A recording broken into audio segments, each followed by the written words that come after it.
Rookie, younger brother of Kurt Busch, has led the most laps, 50 and counting here. We're under caution. We've gone 104 laps so far. Jimmie Johnson, who's owned this track, currently running second. I'm Jimmie Johnson. I'm from El Cajon, California, and I drive the Lowe Chevrolet number 48. The last 2 seasons, I've been the first loser. I've been second in points.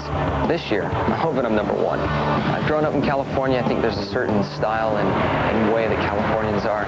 Laid back, like to have fun, work hard definitely, but you know, if you're not having a good time, it's not worth it. I was recently married in December, and it's been a blast. I mean, definitely it's been work, but man, it's been a lot of fun and an awesome experience. Definitely a music fan. In qualifying, something fast, good hard music. Race day, something a little more mellow, laid back, give me the right frame of mind for a long 500 or 600 mile race. Being the Lowe's driver, all the resources, the lumber I have, power tools, all the stuff at Lowe's, man, I'm the best handyman. I should be a lot better around the house, but I'm not. Hate to admit it.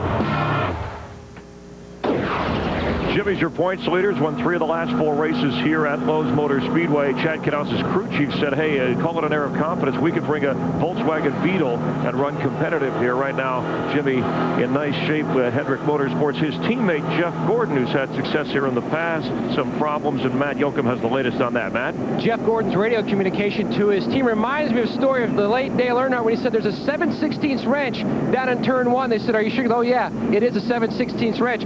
Gordon said, I believe I ran over an alternator. Now look at the right side tires. This is the right front. You can see how a slight cut there, but the right rear is where he really got the damage. Sliced into that tire, cut it down. He was on the inner liner when he came down pit road. All right, thanks, Matt. You know, Darrell Waltrip said this is a tricky track. It was levigated. There are some problems. Drivers are dealing with adjustments. What's going on here, Jeff? Well, they had some cracks that kind of developed the track in the racetrack itself, so what they've had to do, go out and put some epoxy in it, but they also had some patchwork done, and some of that patchwork looks like it's coming up. If you notice these 2 cars, Johnny Sauter down the bottom, all of a sudden, they get right about the center of the corner, you'll see a piece of black rubber just really come out underneath the 12 car and goes up toward the wall. And when they went back down and looked at the racetrack a minute ago, some of the track officials were actually seeing where the racetrack was coming up and had to do some work on it. A number of the drivers have been communicating that they've noticed there are some problems here with the track. Mike? Chris, I don't want to blow his cover, but down in the driver motor coach lot, one of our star drivers rolled in this morning in a 1967 Volkswagen Beetle. Cute little thing. Beetle the car, not him. Yeah, I like Beetle bugs.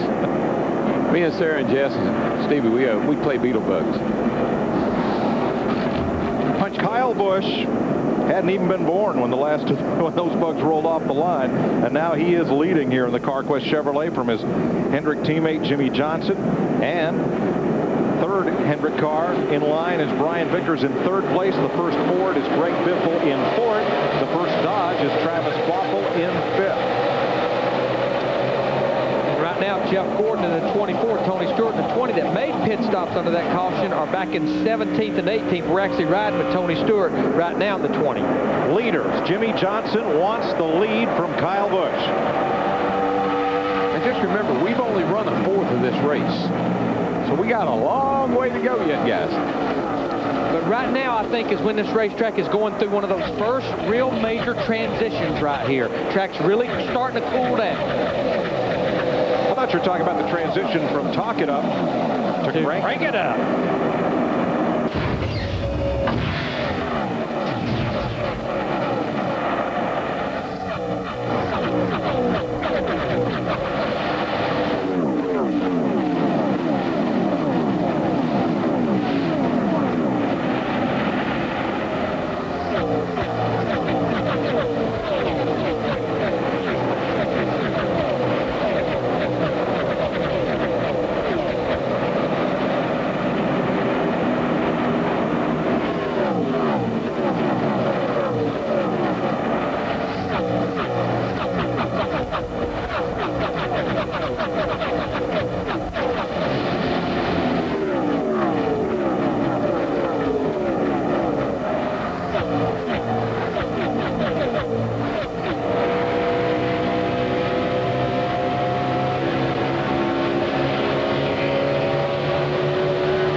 Johnson opens up a lead of 0.6 of a second as you watch him from our Goodyear Tire and Rubber Company airship.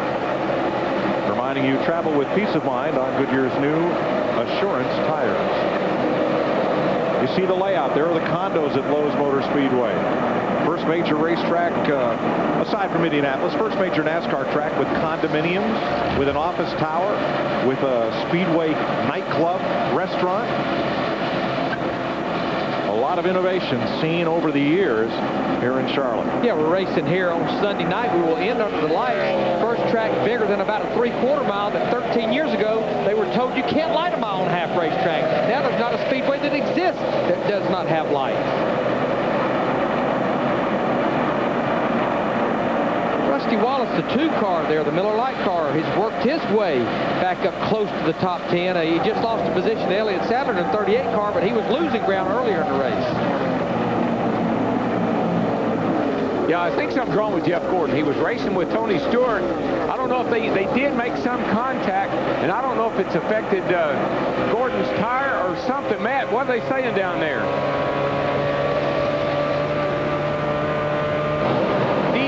Steve Letarte, the car chief, has a pair of binoculars. He's trying to get a look at the front valence. Now, Robbie Loomis felt like they might have some kind of damage to the valence. Loomis now getting off the pit box to take a look as well, talking to a NASCAR official.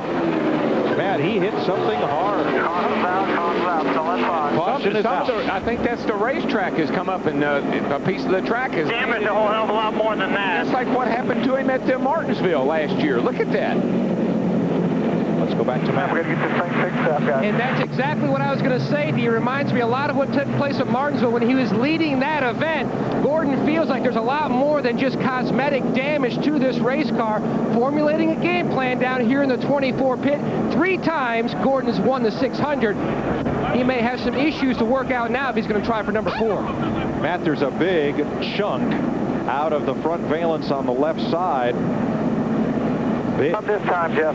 Yeah, but you know why? Because I think there's a big hunk of something laid up in there. But that's twice that he's got a caution when he needed it. Once with a flat right rear tire, now with that front end tore up. Well, I know you said that good luck, but getting back in the pack like that where he is, I don't know if that's such good luck or not.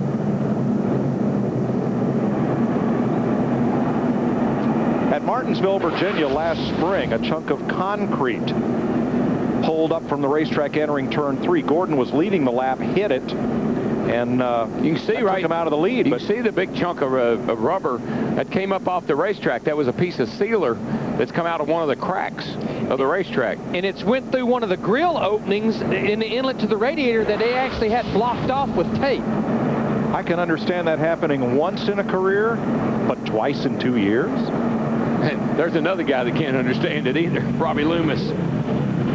Matt's there. Now, Robbie Loomis said the first stop they would repair the damage to that front as Jay Lupo pulls out some debris. Gordon said the next time by, I want to raise the hood and look underneath and make sure nothing else is broken. Robbie said we will do that the first time. You can see it looks like a huge chunk of that cracked filler. They pulled out 2 possible pieces, DW, as they're going to put a jack stand underneath it. They've already have a formulated piece for that front fascia to try to remold that aerodynamics back in that left front. Now, it's a piece of rubber filler. That doesn't sound like it would do a whole lot of damage, but at 190 miles an hour. And now they're picking now they're going around and picking the rest of it up. I mean, it's what they put in cracks. There's a big chunk of it right there, and that stuff's hard. It's not like a spring rubber that's pretty soft. That stuff is hard. And you can see the rest of the leaders coming to pit road now. Those are some huge cracks that they've had to seal up and fill, and the stuff's coming out. Here they used epoxy like they used at Martinsville last year. That was yesterday before practice started, and that's staying in there, but that rubber, that tar stuff is coming out. The pits are open, and most of the lead lap cars are in. That patch has held up so far. Steve? Ryan Newman on pit road. Mike, they've been battling a tight race car. They take left side tires only, left side. Dick?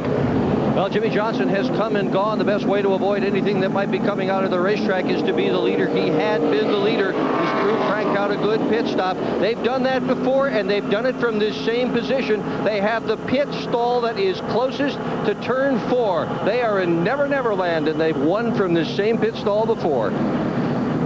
There you see the race off pit road. As far as the fastest times, Mark Martin right there, the 6 car, Ricky Rudd, the 21, they have the quickest time as far as pit road time, including the pit stop. Kyle Busch in the 5, Brian Vickers in the 25, the slowest of the times. Not surprised we didn't see a little strategy there, though. 21-year-old Brian Vickers leading from 48-year-old Ricky Rudd.